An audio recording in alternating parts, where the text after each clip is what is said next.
Decide to either fuel your dream or fuel the reasons why you can't. The option is yours, and you're always at the helm of choice, and trust that your dream can come true.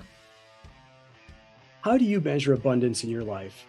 Is it position, title, financial wealth, the latest or best cars, electronics, or fancy restaurants?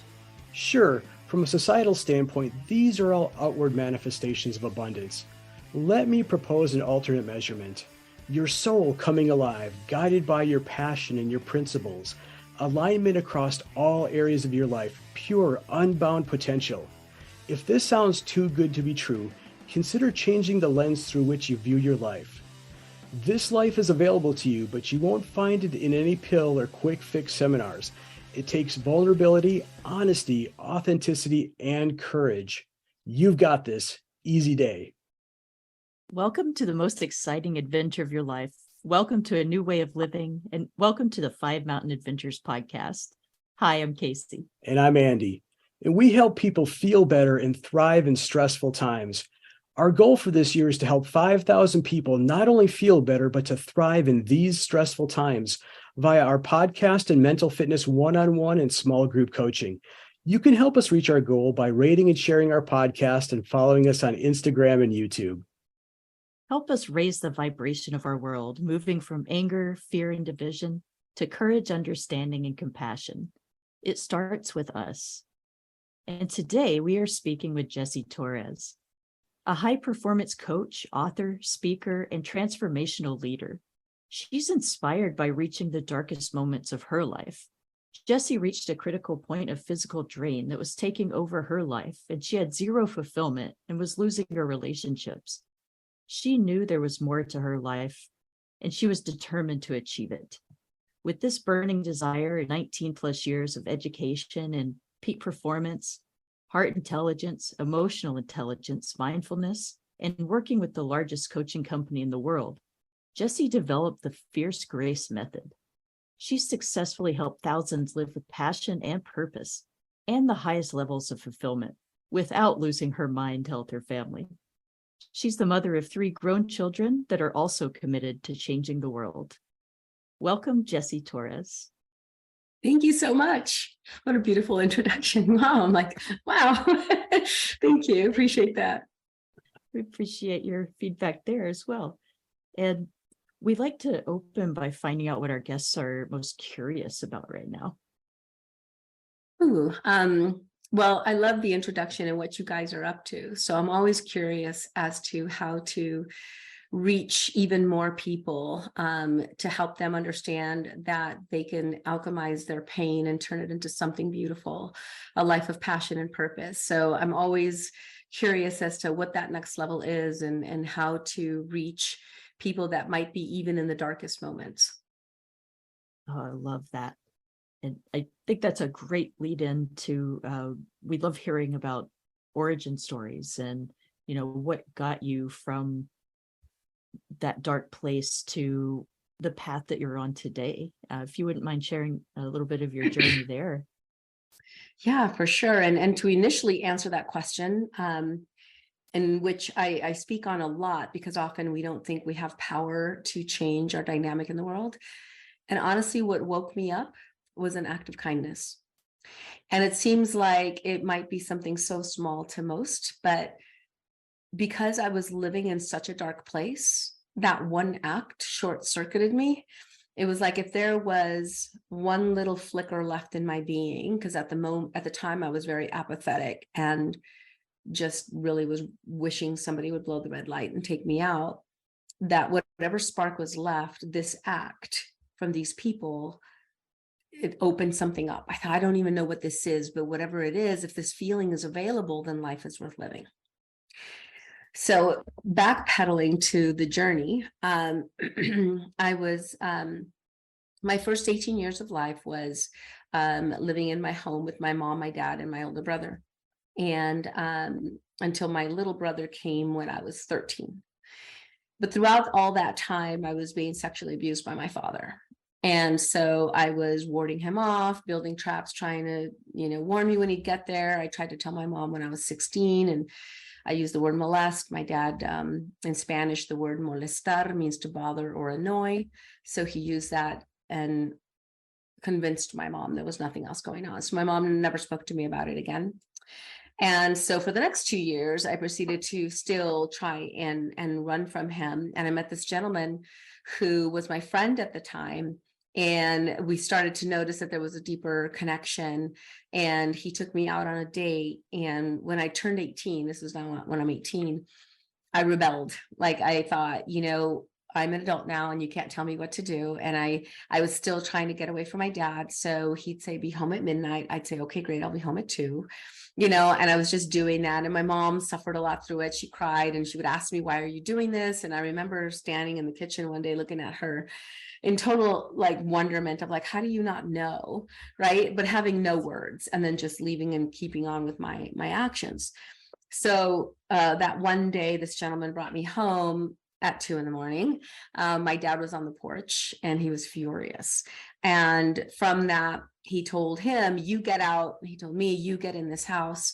And he berated me all night that night. But the next day, my then boyfriend asked me a question that I'll never forget. He says, what was up with your dad? And I said, what do you mean? He was mad because you brought me home late. And he said, no, that was not an angry man. That was not an angry father. That was a jealous man. And when he said that, it opened up Pandora's box in me. And I probably shared with him more than he needed to hear. But at the moment that he still wanted to be with me now after knowing all my dirty, right? Because I had adopted the belief that I was now damaged goods, filthy, and no one would ever love me. Right. So the fact that he knew all of that and still wanted to be with me, I fell in love. And I was madly in love with him. And we, decided that we were going to make a life together. And he came from an abusive alcoholic mother. And he was the youngest of 4, the only boy. And he'd come home to find his sisters unconscious on the floor. It was that brutal. And so he thought, I'll, never let my kids see me drunk. And I thought my kids will never be molested. And we thought we fixed it. Right. And so we entered a marriage because I fell in love and I was going to move out. And at that state, my mom has very profound Catholic beliefs, and she was not going to have her daughter live with a man and not be married. So I moved out Monday. We were married Friday. And I even remember that morning, he was just like, oh yeah, will you marry me? And we were he was 21, I was 18, and we were just madly in love. So we're like, okay, we talked about the white picket fence, the dog, and, the house, let's go do it. Right. And for the most part, we did. And, this next part of my story, I want to preface with the understanding that I have nothing but love and forgiveness and care for my ex-husband and my father. This story, I want to be clear that it's not to villainize them or, my father or my ex.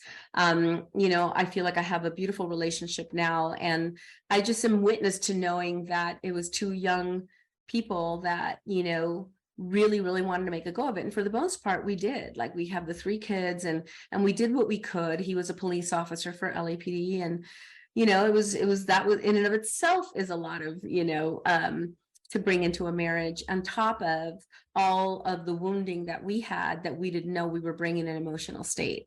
So the only way he knew how to communicate was through anger, rage, vulgarities, and put downs, insults. And because my dad was that way a little bit, it kind of was familiar. And so it matched. It was a perfect match. But throughout it, the next 18 years got me to a place where I just felt I was stabbed everywhere I possibly could be stabbed, and there was nothing left. I bled out. There was nothing more to give. In the context of our marriage, we had 2-year span where there was 4 deaths all of a sudden, and they were all tragic. His uncle, who was 6'6.5", worked on the Puget Sound on a shipyard, stepped out on the boat, and those big, huge metal balls with the hooks underneath fell on his head. Like, he literally was under at the right time. Like, if he would have stopped to tie his shoe, you know what I mean? Like, and that happened. Then his partner, who was on bike detail with him, they rode bicycles up and down Hollywood Boulevard, got home from work, put on a John Wayne movie, laid down and had an aneurysm and died. And he left a 6-year-old and a 4-year-old, I think they were back then. And then we got that horrible knock at the door in the middle of the night that his sister had committed suicide. And so we're literally navigating all of that. And a year later, my brother was murdered. And so it was just a jolt, right, to the nervous system, and to test everything that we had constructed and built, and not knowing how to navigate emotions, not knowing, that there was another way to process. We just were in it, and we were in it deep and together. And I knew how to be the victim, and he knew how to, navigate uncertainty through rage. And so it got to a point where it was no longer worth living to me. And I didn't kill myself because of my kids. I believe they're the only reason that I'm still here, because I wouldn't do that to them, but I was willing that it would happen, right? And coming out of that and experiencing this level of kindness from these people, I was like, I don't know what this is, but again, if this feeling is available, and I know here I'm alive and there I'm dead, I got to seek what this is. And it gave me the courage to then get out of that relationship. And from that, it developed an insatiable hunger in me to understand human beings, right? I wanted to know why my dad did what he did, why my husband did what he did, and why I allowed it. And I started reading books. God bless authors. I want to bless all authors, because your books do matter, because there's something in there that might touch one human being like it did for me. One of the very first books I opened was The Unmistakable Touch of Grace by Cheryl Richardson. And it got me to see from a different perspective, a possibility that life could be different than the only life I knew, right? I didn't know that there could be anything else. On top of that belief, because he was so controlling and so jealous, because he never believed he deserved me, right? I was even more kept, right? And so to just have my eyes open that there could be another way. So I started reading, I started going to workshops, seminars, I was still going to therapy, and I was going to figure this out. I was going to crack this code.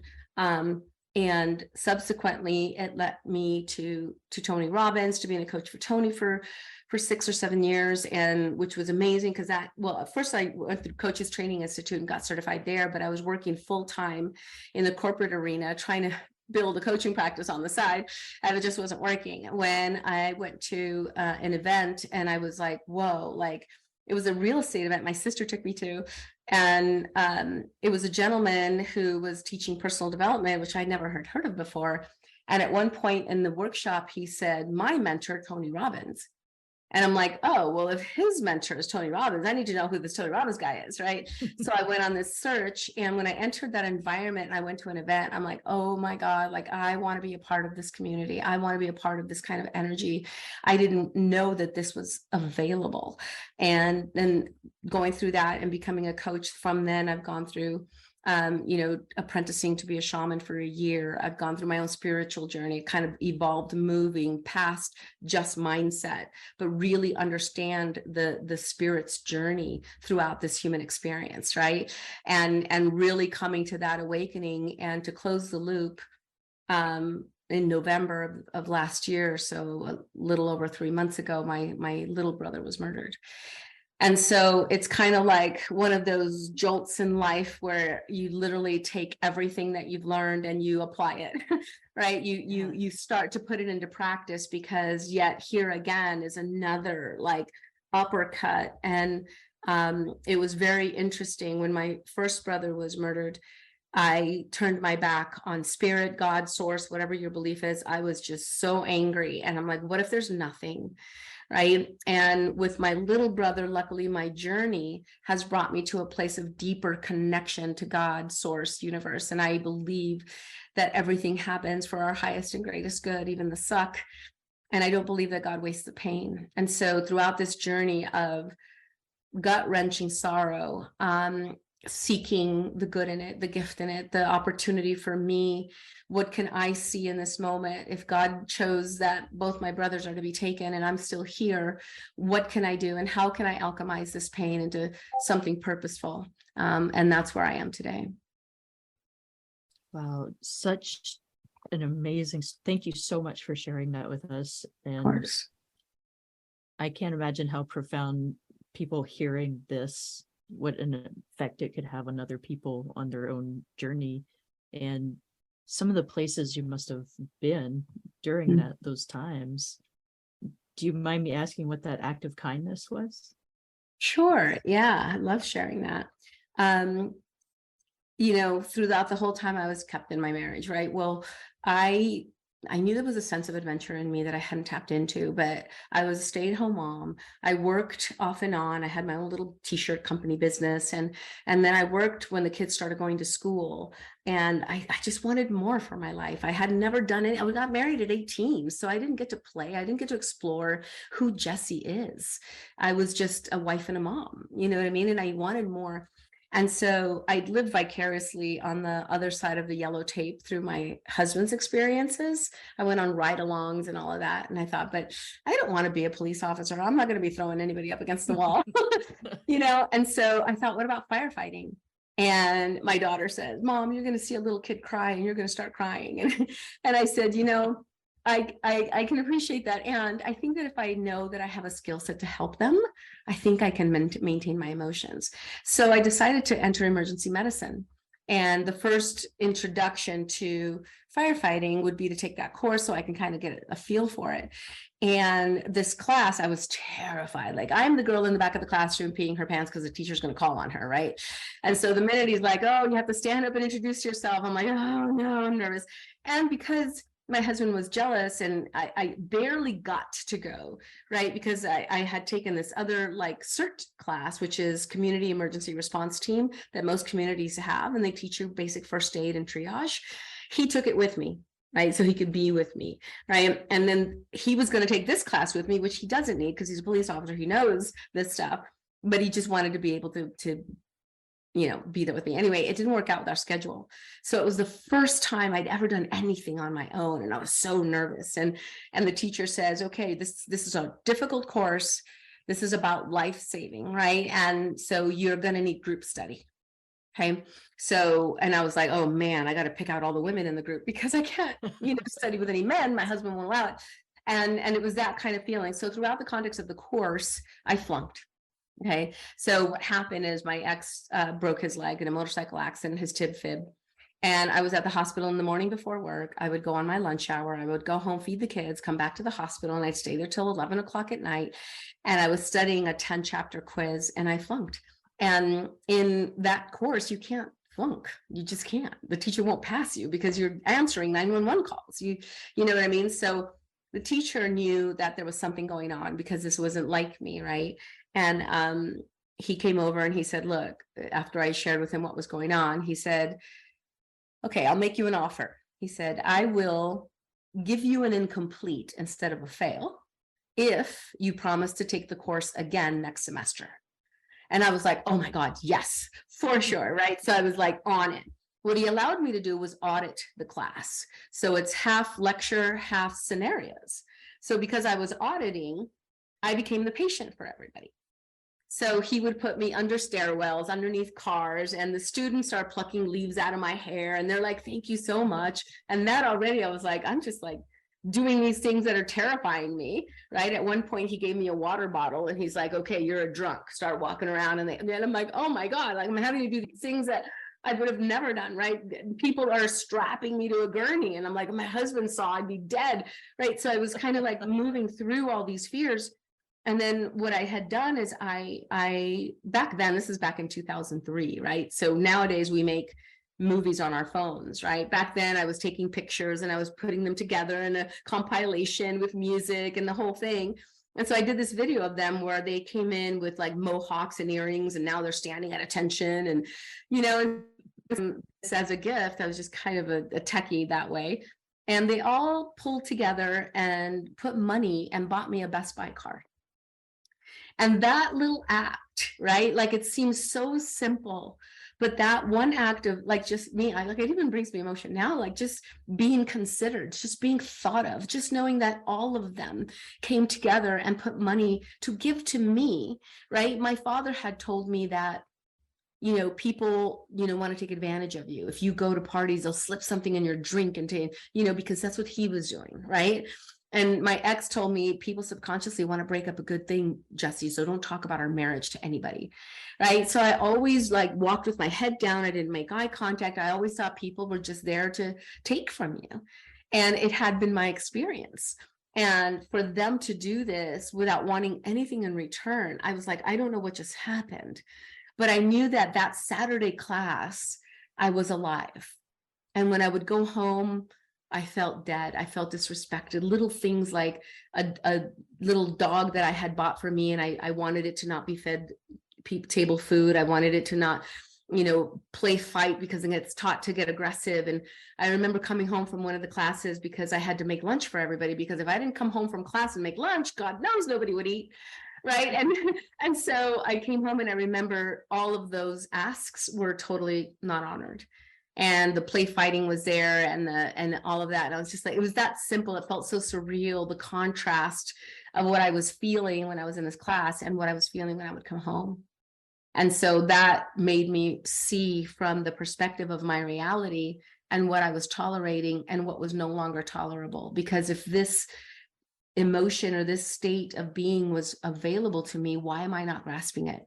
Because here I'm dead. And that's what gave me the courage to take the next steps. When I think about energy and vitality, I think about a kid. They have the energy to play, run around, climb things. That energy that feels like you just can't contain yourself. It's the stuff we've always wished they could just bottle up and sell to us, right? Well, this company's found a way to do just that. Amari's Happy Juice Pack. Mood, motivation, energy, things our bodies can naturally produce when both our guts and our brains are happy and communicating. And we can actually improve that process of communication across the axis of the gut and the brain. This is cutting-edge science. This is game-changing information. This is where science meets soul. This is Amari, and we're helping people feel better naturally. Check out the links in the show notes for discounts and more information. It's incredible and amazing how you illustrated too how people can just be in such a place of normalcy, or what they consider normal. Yeah. And just such a small thing of seeing outside of that box can make such a profound effect. Yeah. And I want to anchor for your listeners, those people, God, I wish I could find them. They'll never know, right? They just behaved. And it's so important for us to recognize that we don't know the hell people are going through, right? Nobody knew what I was experiencing in my family. They were just being kind because that's who they are. And by virtue of doing that, woke up someone that is now dedicated and committed to helping people transmute their pain, right? They'll never know. And sometimes we don't get to know, but we get to behave and we get to believe that our kindness can literally change the trajectory of someone's life. A couple thoughts came to mind, a couple questions, Jessie, is how long did it take you to start trusting again? Right. It's in my experience, it's not necessarily a one incident, and you start trusting again. It's a process. Yeah, for sure. It was definitely a journey of unfolding. Really, I love Ram Dass's quote that says, "We're all just walking each other home." Right. So in my seeking, Cheryl Richardson had a part of awakening me. Tony Robbins had a part. The name of the gentleman at Heart Math Institute is escaping me right now, but he had a piece in it. So my therapist had a piece in it. So it's just a process of going and allowing the unfolding. And I think part of the important piece is that we're not in judgment as the unfolding happens, right? And we're the more and more we become aware of our emotional state or our thoughts, we can now be at the helm of choice, right? Now we can be at the operating system of the mind when we're recognizing there's a part of me that, wow, I want to tell my victim story so everyone can see how hurt I was, versus sharing it from hey, here's what happened, but here's what's possible. right? Which is victim to victor. And just being witness to, oh, like there's Jessie needing attention, right? So, oh, interesting. What part of her is needing that, and bringing love to the table? And the more, it's not about others, it's about self, right? It's about trusting Jessie, because again, it's like people are going to people and they're going to show up in whatever way they're going to show up. And it's not about, do I trust you? It's, do I trust myself to set boundaries? Do I trust myself to love myself enough to speak up when something's uncomfortable? Do I trust that? Because if I'm believing that my trust has to come into others, then others have power over my beingness. And then I lose that, and that creates insecurity, because now I'm depending on them to behave in a way that allows me to trust them, right? Which gives my power away. And it'll constantly have me seeking for the one person that's going to act in the way that I have this criteria or this rule book that says, now you can be trusted, right? It isn't about that. It's about having the sovereignty within yourself. Oh, thank you for sharing that. That's very, very powerful. I have a similar question around forgiveness. Mm. You had mentioned, forgiving, and what you went through. For most people, the reaction just might be, that's unforgivable, but yet you found a way to forgive. Was that again like a one and done, or was it? Do you find it's a constant process of having to forgive people over and over again, but it only within yourself? Do the process. So I think there's two parts. There's the part of forgiving other, and then forgiving self, right? For believing the story of the behavior, right? So my dad behaved. I wrote the story about my beingness. I was now filthy and gross and no one would love me, right? So I have to forgive myself for believing that about myself, versus seeing myself through God's lenses as divine perfection. Like nothing changed about me from the day I took my first breath. Nothing changed about anyone here that's listening. We are still that divinity. But in the process of our journey, we are creating these identity pieces or these stories about who we think we are, based on wanting to be loved and accepted, because that's our deepest goal. We want to be, we want to belong. We want all this sense. And so the process of forgiveness, it started to unfold as I started to fall in love with the aspects of me that went through the journey. And also, I think the deeper layers of forgiveness, I think ultimately will come into forgiveness leads into acceptance. And so when you come to that state of trusting that everything is in divine order, and I believe for our highest and greatest good, even the suck. And then I can see my father as a partner in this life with me, to be that darkness, density, or whatever, so that I could awaken to a deeper level of love, right? A deeper level of understanding, a deeper level of humility, a deeper level of seeing humanity through beauty, not through shame. Like I call shame the cosmic joke. Like, who invented the rules that we are to be ashamed of ourselves because of what? Because of whose rule, right? And I think it's a construct of our society, right? I was raised Catholic, and no offense, I honor everyone's beliefs.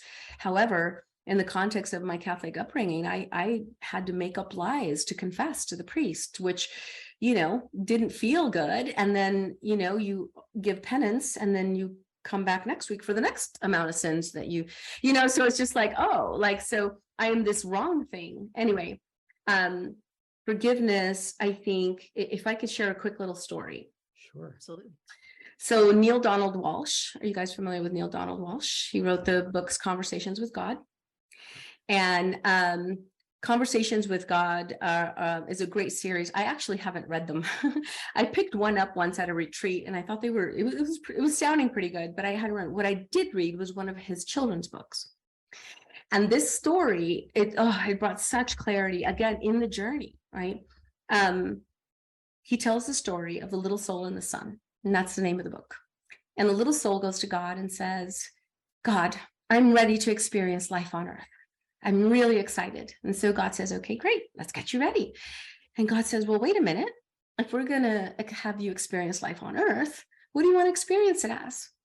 And so the little soul says, oh, I want to experience it as forgiveness. And God said, okay, great, let's get you ready. And he says, oh, but wait, if you're going to experience life as forgiveness, well, you're going to need something to forgive. And so then another little soul comes in and she says, I'll be that for you. And he says, why would you do that? Your light is so bright. You're so beautiful. Why would you do that for me? And she said, because I love you, but I have one favor. And he says, what? I'll do anything. And she says, I am going to be so good at helping you find forgiveness that I might forget how bright my light is. And I'm going to need you to remember. He said, I promise I will. And then another little soul showed up and said, I'll be that for you. I'll be that for you.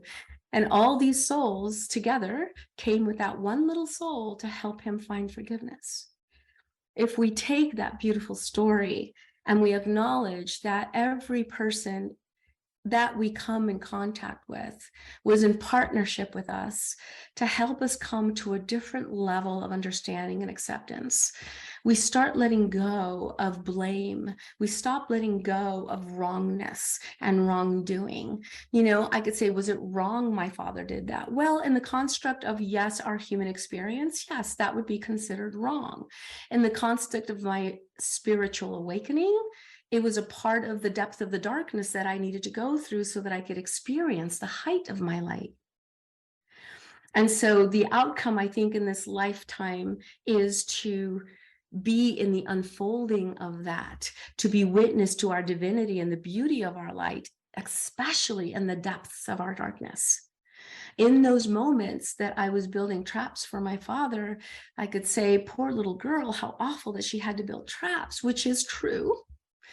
Or I can say, wow, how courageous was she, right? How resourceful and how creative.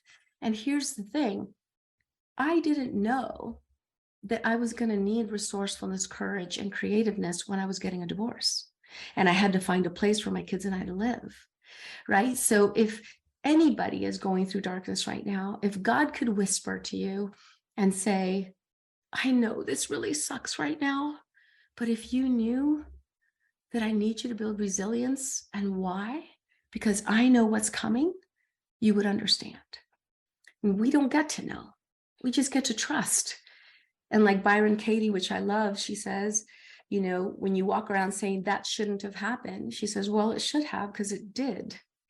And when you argue with reality, you lose 100% of the time, right? So if it happened, then I'm going to lean in on the side that God doesn't waste the pain. We do if we choose to. I can choose to look at my life as a way to keep me suffering. Because if I focus on that little girl that had to build traps to ward her off from her father, that kind of shrinks me, contracts me, and makes me feel sad. Or I can see the beauty within her and the courage and fall in love with her. And that expands me and allows me to fall in love with this being named Jessie so that I can merge her with my spirit. And now I can live my purpose of helping awaken others. Beautiful. Thank you. What a shift. I hate to say paradigm shift because I think that term is overused a bit, but it really is, right? It's a completely different way of looking at the human experience. Yes. And this is exactly why we do what we do, right? Is to bring this knowledge, this idea, this possibility to our listeners and to our coaching clients. And so thank you. That is just such a powerful story. Thank you so much.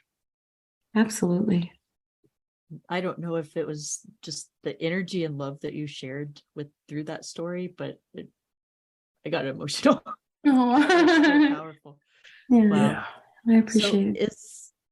Is that a lot of what you're describing, changing from blame to acceptance and the honesty and not fighting reality, but shifting the way we're experiencing these things and trusting. Is that part of what it means to be fierce or to have fierce grace, as you call it? Yes, I think so. I want to acknowledge that there is a humaning, right?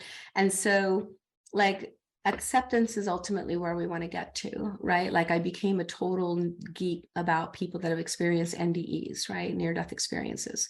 And I started like researching different stories, and it's uncanny how similar they all are.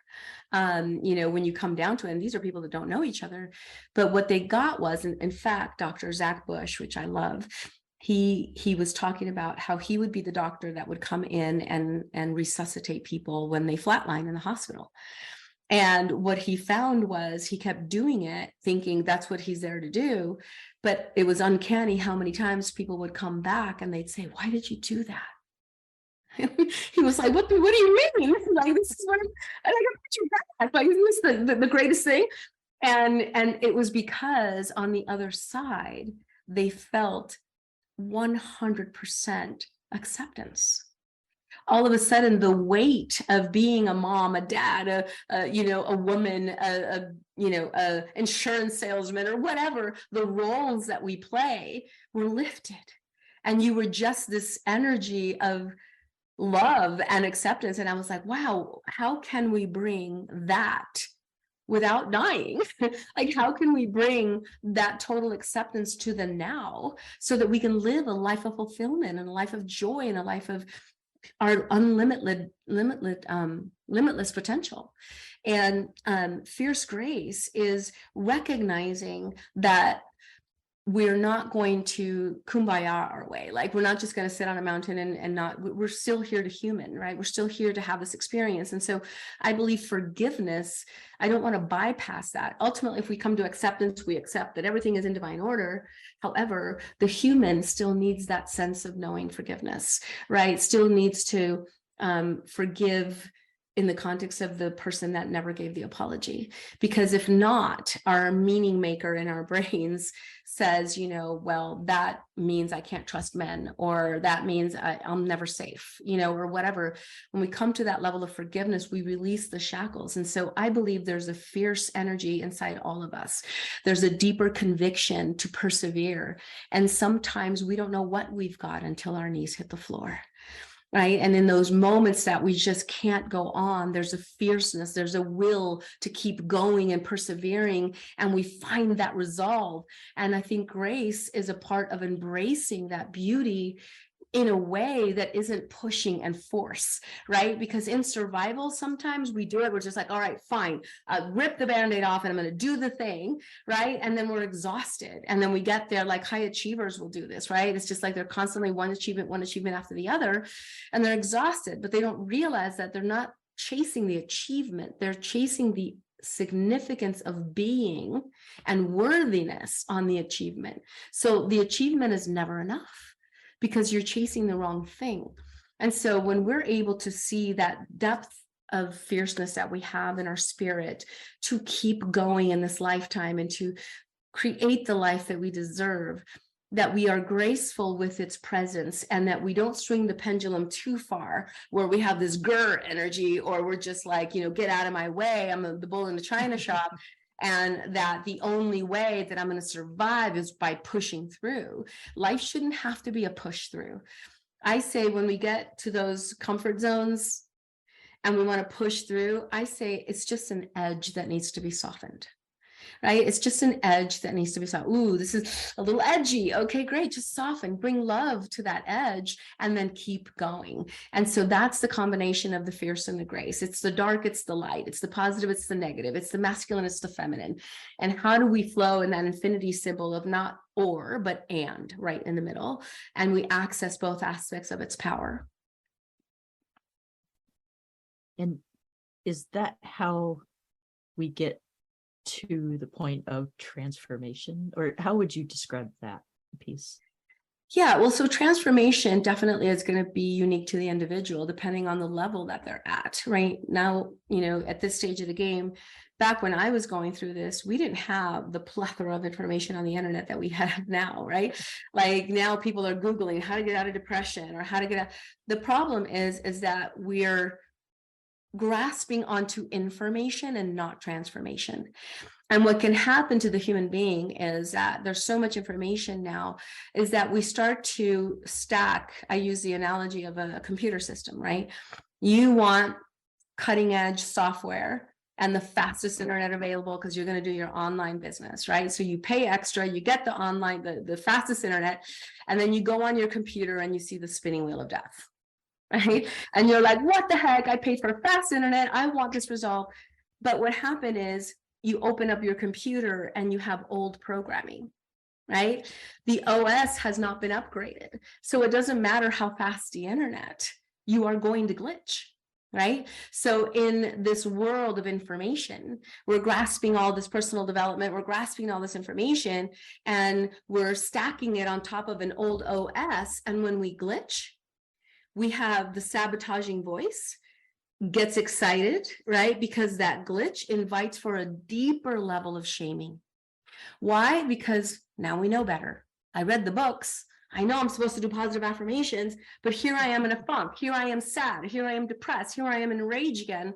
What's wrong with me? Which used to be my primary question, right? And so it's important to realize that transformation is creating and upgrading the old program so that the default setting is now a different level, right? If we're all just walking each other home, it's a context of, I'm just here on the journey, right? And you're here, and maybe there's others here that I'll aspire to be, and it just keeps going, right? And the more process we do to serve ourselves, the more we can serve others.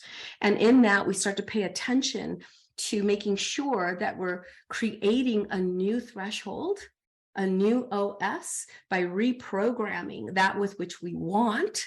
So the default setting no longer feels comfortable, because sometimes we find ourselves in this depletion and we're like, God, well, why am I back here? Right. And some of the toughest questions we ask in coaching is, what is the benefit you're getting out of staying in that stuck place? Right. And then what benefit? I don't get benefit. I don't like it. And then I know, but you keep coming back to it. So, right. So it's like, how do we take that information and we upgrade the program so now it feels less comfortable going there because you're too witness to it?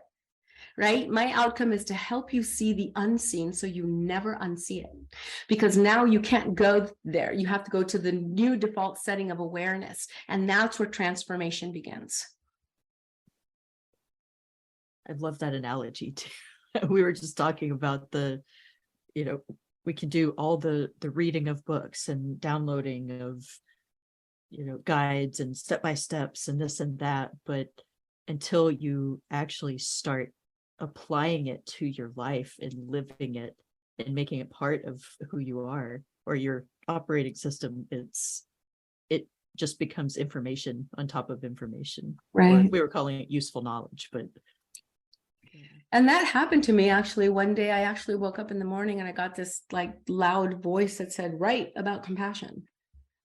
And I was like, compassion? And I was like, pushing it away. It was like, write about compassion. I'm like, okay, fine. So I sit down and I start writing. And what came through was interesting. It was about compassion of self. And I was at that moment where I was like, I knew all this personal development, but I was still finding myself attracting things that would shame me. So shame was still a part of my home. And I was being hard on myself and I was beating myself up. And so I was so committed to not being in the victim story that I wasn't offering compassion to the part of me that was going through it. And in the ability to give myself compassion and just notice that it's just some edges I need to soften, and that I wasn't going back to the old. I was coming back, I was dipping my toe in an old energy, but it wasn't an invitation to beat myself up. It was an opportunity for me to notice what else needed my love. Yeah. Seeing that, or being in that place where you see the past, right? And maybe you slip slightly back into it. And that's probably not even the right term, but there's part of you that goes, yeah, you know what? That's not me anymore. That's somebody else. I'm somebody completely different now. And just for a split second, you may spend a minute in that place, but you're able to shift out of it much more quickly and come back into who you are now, which, we call your true self. I think that is a wonderful place to be, because you're not attached to that anymore, right? That's all in the past. I've survived that. I've walked through the fire, so to speak, and I've come out on the other side. And now through this transformation, I'm better. I'm in a better place, right? I've upgraded my operating system. I don't need to stay there anymore. Jessie, as we were preparing for the podcast today, I came across something on your website that struck me, and I'm a bit of a quandary over it. Live unapologetically, Mhm. and I'm not quite. Maybe you could help me out with this. What do you mean by living unapologetically? Oh, I love this question. So the unapologetic you is all of you, and I say in your beautiful mess, right? So like there's such a judgment around who we are, how we show up, blah blah blah. So what if you were totally like, I'm not sorry. I'm not sorry that I'm passionate. I'm not sorry that I kind of have highs and I kind of have lows. And I'm not sorry that my desk, I want it squeaky clean, but sometimes it's a mess. Like I'm just being, right? Unapologetic. And I think that, God made you precisely in the way you are. In fact, I got the honor to meet this lady called Jen Bricker. And Jen is basically, she was born a torso. So she has no legs. And she came and spoke to a group of us. And there was a statement she said that I absolutely loved, because she was going through the quandaries of being born this way and what she was wanting to do with it. And she said, what if God made you this way on purpose? And thus she's taken, and she's a motivational speaker, and she does gymnastics and all this other beautiful story. If you ever want to hear a beautiful story, just Google her YouTube. And she shares the story of how she actually became a gymnast and met a sister she didn't know she had, and somebody that she was admiring. Anyway, and so when I think about unapologetic, I think you're up, you're down, you're silly, you're crazy, you're passionate, you're moody, you're everything. Like, what if you were made divinely on purpose the way you are, and that you just get to be, right? It's like I told my daughter one day, she was coming in with all these different things that she was trying to navigate. And I'm like, Shayna, you know what? Just be you. And she didn't like that answer, right? She's just like, oh, you always say that, right? She's like, what does that even mean? And I'm like, well, that's interesting that that's a question. But then she came home one day and she goes, Mom, I'm like, what? She goes, you know what's great about being me? What? She goes, I'm really good at it. Like, right? Like, you are literally the expert at being a Shayna, right? So how amazing is that? So we get to show up unapologetic. We're not here to prove anything. And I want your audience to know, and you should write down, I have nothing to prove. That you are born in love. We are taught to hate. So if you come back to love and you recognize that that is who you are at your core, and you just rip the Band-Aid off of all the things that you think you need to be in order to be love, I promise you, love begets love. The more you show up in love, the more love you're going to get, the more love you're going to want to give. And I love the story of the movie Ghost with Patrick Swayze and Demi Moore, right? At the end of the whole movie, right as the light is coming in from, if you guys have, spoiler alert if you haven't seen it, but when the light is coming and he's looking at it and he knows he's being called, he looks at Demi Moore, and the last thing he says is, you know what? The love, you take it with you. Right? And it's like, that's it right there. We don't even take the human suit, let alone our belongings and our things and our homes and our cars and our all of that. Those are great things to have. I'm not knocking it. But what we take is the love we felt, the love we gave, the love we received. Like, be that in all the ways that it shows up in who you are, right? Just be unapologetically you, all aspects of you. It's welcome here. Oh, I love it. One of the questions that came up for me here is, so you've got a married couple, two partners. One partner is on the path to upgrade their operating system, and the other partner perhaps they're not on that journey. That's not their path right now. They're not interested in it, and they perhaps are scared, are fearful of the other partner. We'll just use the term outgrowing them, right? So how does being unapologetic or living unapologetically kind of fit into that? You've got one person on the growth path and the other person not really supporting it. What are your thoughts around that type of situation? It's a tough one. I never advocate for separation. However, I think that it's important to check in at where people are. For instance, I'll give you an example. I dated a gentleman who he was very pragmatic, very black and white, a mentality. And I even told him once, he goes, look, I'm black and white. This is the way I am. This is da da da. And I'm like, well, this is going to be really hard because I'm all about the gray. I'm all about the gray area, right? So and just recognizing at the time we met, I was very needy and he was a rescuer. And it fit perfect like a glove, right? And as I started to evolve and I started to find out more about, the limits I had placed on my being, I call it heart armor. We have this heart armor around our hearts for a protection because we've been hurt before. And I started to peel back those layers and I started wanting more. I wanted to suck the juice out of life. I wanted to experience, I wanted to travel, I wanted to see the world. I had felt so kept. And in the evolution of me falling in love with myself, I was recognizing what else I was fueling my spirit.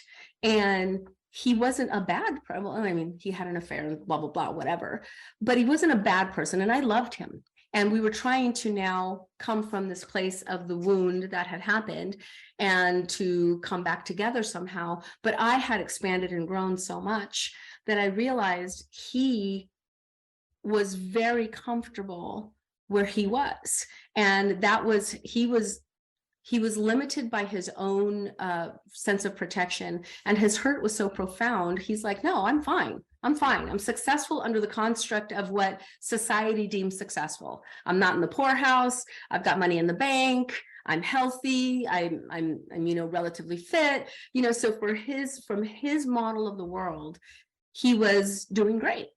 For my model of the world, I wanted expansion. I wanted growth. I wanted to be playful. I wanted to be a kid. He was the construct, dinner at the same time, TV, ice cream, walking the dogs on the weekend. Again, all great stuff for me when I'm 85, but right now, right?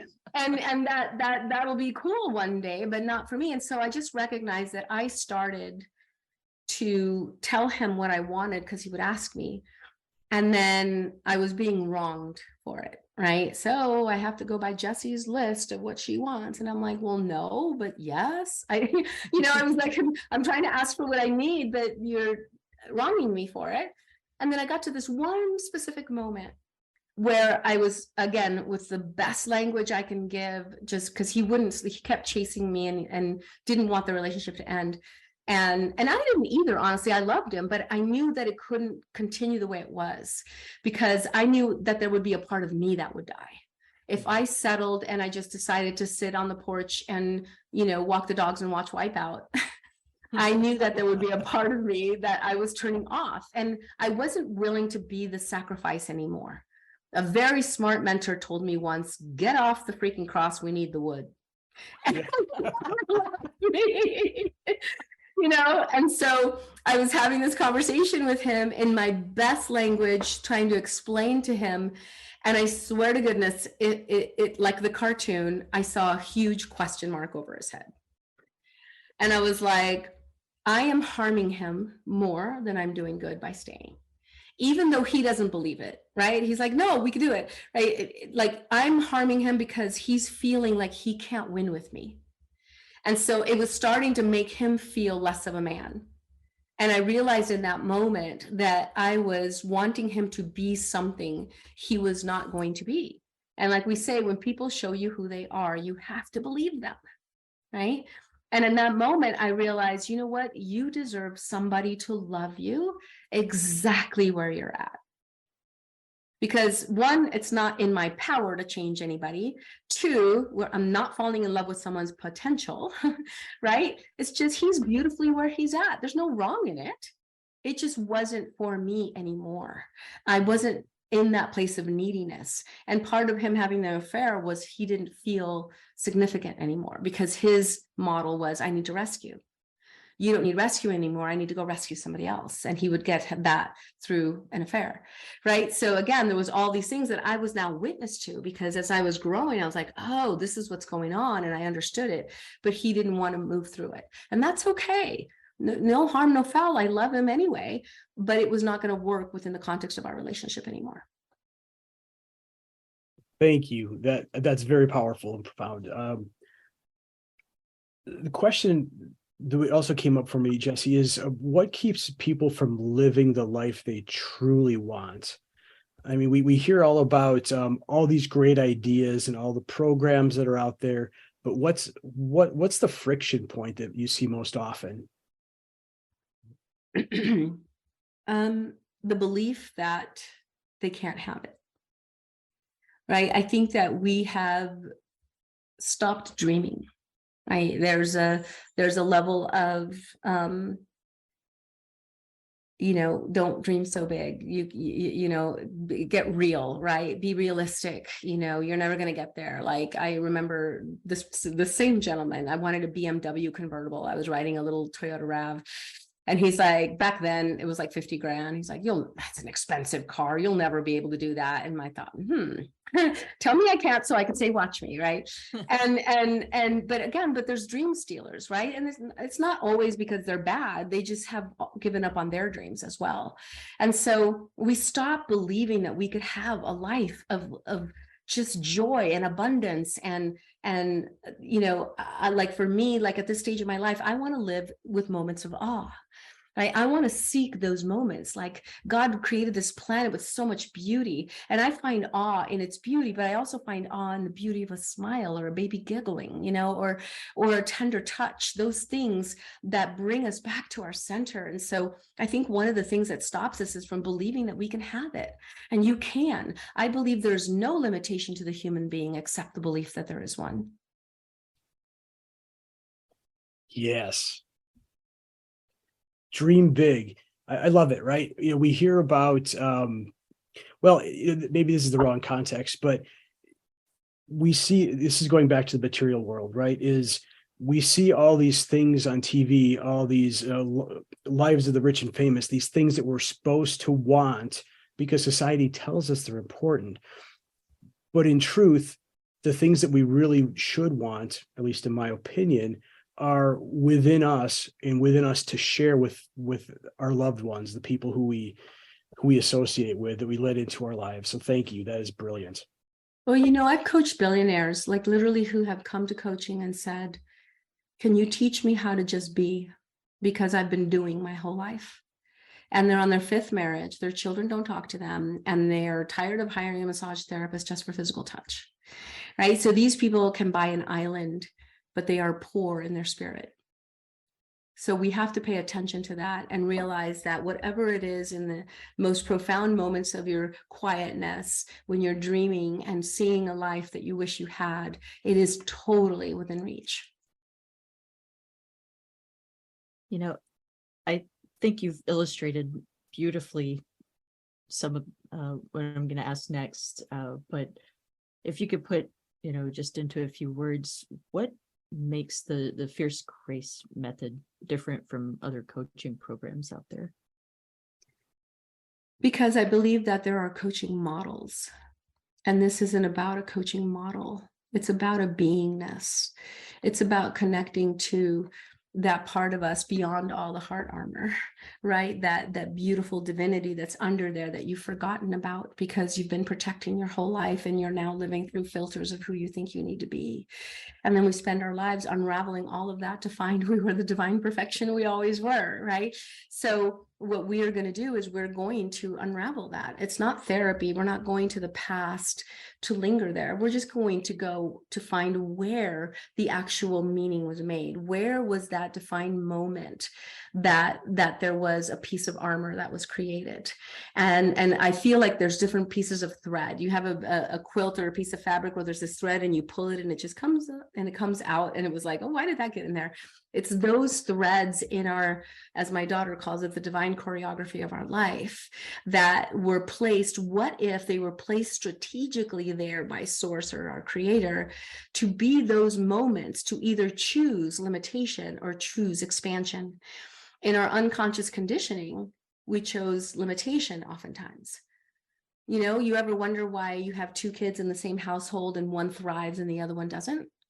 Right. And sometimes the one that thrives is more from the context of having to prove in survival, which is okay. You built a muscle, But what we don't realize is that we keep calling in stressful situations so that we can push through, so that we can show ourselves that we got it, right? So the outcome is, in the journey of all of those threads, there was another story. There was another courageous, beautiful soul. There was a resilient being, somebody decided to persevere and still be kind. Like, so let's unravel that and get to the real truth. It's like people say your past does not equal the future. And I say it can, if you choose what you grab from it. And I believe that if you don't choose the gifts in the journey, even in the most profound pains, and I want to honor and respect, people have gone through some heinous things, but there's always a light if you seek it. And even in the context of my recent brother's murder, because I'm now a seeker of where that light is, in some of the most profound depths of sorrow, I was witness to my family coming together in a way that they never had. I was witness to strangers posting on Instagram about my brother, sides of him I didn't even know. I was witness to so much beauty, even people that looked like they were gang members, that possibly were, who were showing up with complete compassion and love. And so there's that, right? That's also present. And one of my favorite quotes that I love saying, it's not a quote, but I kind of took it from what he said, which was Mr. Rogers. When 9/11 hit and parents were watching on repeat those airplanes hitting the buildings, it was causing fear in the children. And so he would get down on their level and he'd say, you know what? Whenever there is chaos, there's helpers. Look for the helpers. Right. And when you think about that, in the midst of such catastrophic events, there's firefighters running into the fire. There's strangers holding other strangers' hands because they're literally might be their last breath. Like, there's all this beauty in the midst of this horrific situation. There are those streams of light, and if we seek them, we will find them. And my belief is that that is what our journey is for, to not stay stuck in the pain, because if you look for the light, you will find it, and if you don't seek it, you will only remember the pain. Just got chills. I'm going to schedule my breakthrough call.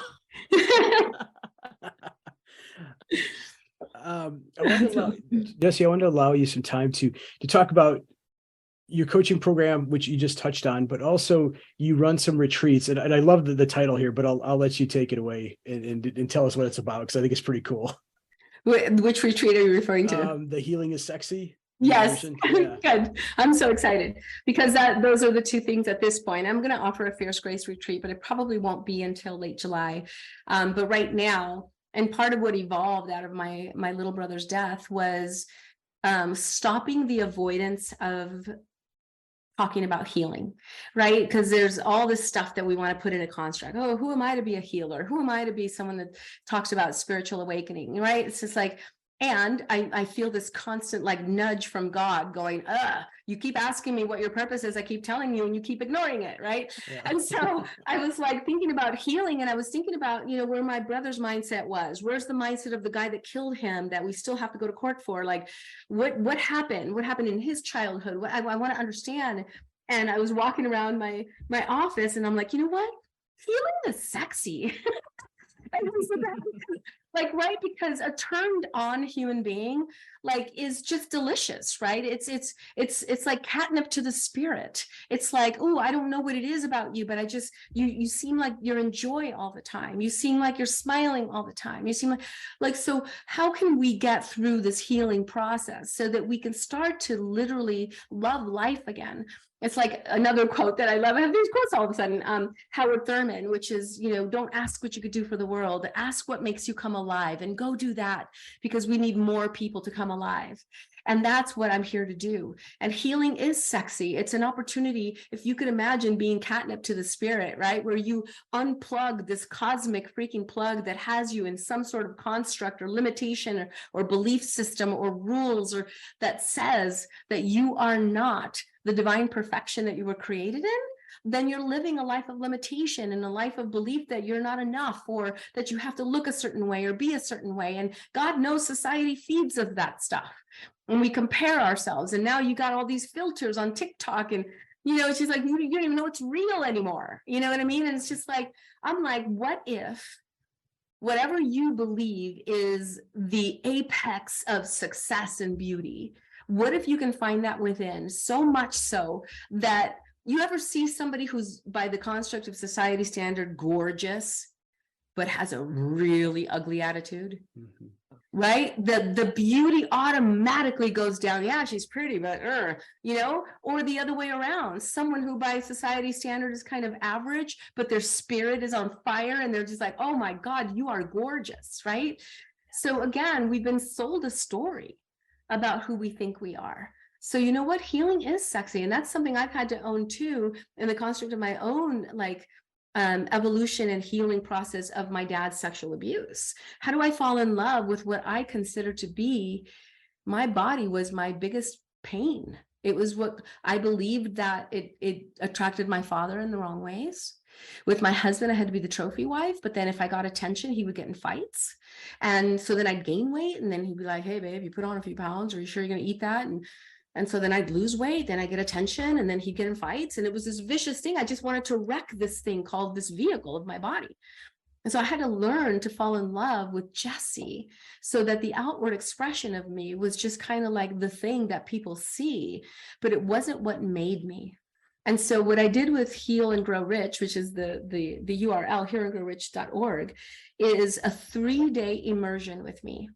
I'm answering the call, God, source, universe. I'm answering the call because in the construct, all the stuff that I've done, I've done it so that I can give it back, right? And so I want you to come spend 3 days with me, and we're going to go through a spiritual evolution. We're going to go through a cleansing. We're going to go through a breaking down the heart armor. We're going to be awakened to, I just had this experience with this gentleman last weekend, and he was sitting there and I'm like, he was like recognizing himself, and I'm like, isn't it yummy? And I'm like, being in that deliciousness, right? And he was like, wow. And he had this smile on his face. It was just so gorgeous. And I'm like, that's it right there. So let's do it. Come in 3 days. You got to be willing to and on my website, I have who this is not for. You have to be willing to be vulnerable. Like who it's not for is if vulnerability scares you. If you're still stuck in the blame game, and if you're not willing to let go of the story. I love you, but it's not our time. Now, if you are ready to really see within and to really look inside and see the magnificence of your beingness and to really fall in love, then let's do this. It's a 3-day immersion with me. Come and let's really go in through some deep, profound work. And then Fierce Grace is my 10-week program where we go step by step, and it's modules and it's group setting. And so it kind of creates community around that. So it's also very profound. But it's just those two things that I want to be able to offer people to help them come to their own greatness. Beautiful. And you mentioned one URL. Where else can our listeners find you? Oh, yes. Unshakablelife.com. And that's unshakable with an E. It's spelled both ways, which is very interesting, but it's unshakable with an E, life.com. So there you will find all the information about me. It'll show you a masterclass and how you can book a call with me. Wonderful. Well, we're very grateful for you taking your time today and bringing the energy and the openness, the vulnerability, and just sharing your story. It's a very uplifting story, seeing where you were to where you've come to the point you've come to. So thank you so much. Absolutely. Absolutely. And if I have anything last to close, I'd say, decide to either fuel your dream or fuel the reasons why you can't. Mm-hmm. The option is yours, and you're always at the helm of choice, and trust that your dream can come true like it did mine. Yeah. Thank you so much. Thank you. Thank you.